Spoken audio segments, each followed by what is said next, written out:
Seit dem Dezember 2017 ist sie im Zürcher Säuliamt im Handel. Die Fair Milch, produziert von Bauern aus der Region.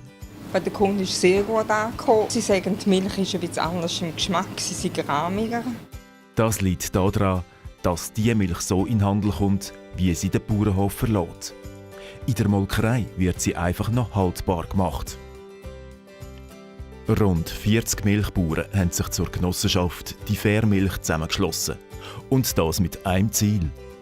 Wir haben festgestellt, dass im Handel der Milchpreis stark unter Druck ist und eigentlich unsere Kosten nicht mehr gedeckt werden mit dem Preis, den wir lösen. Der Konsument aber bereit ist, für ein gutes Produkt auch einen fairen Milchpreis zu zahlen.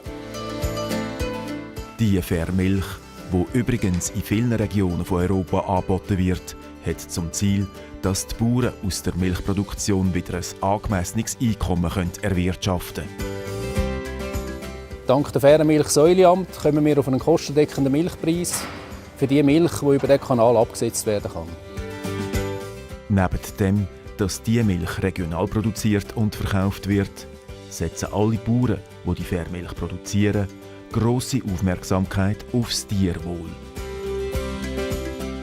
Das bedeutet zum Beispiel, dass die Kühe in einem geräumigen Freilaufstall wohnen oder regelmäßig auf die Weide raus können.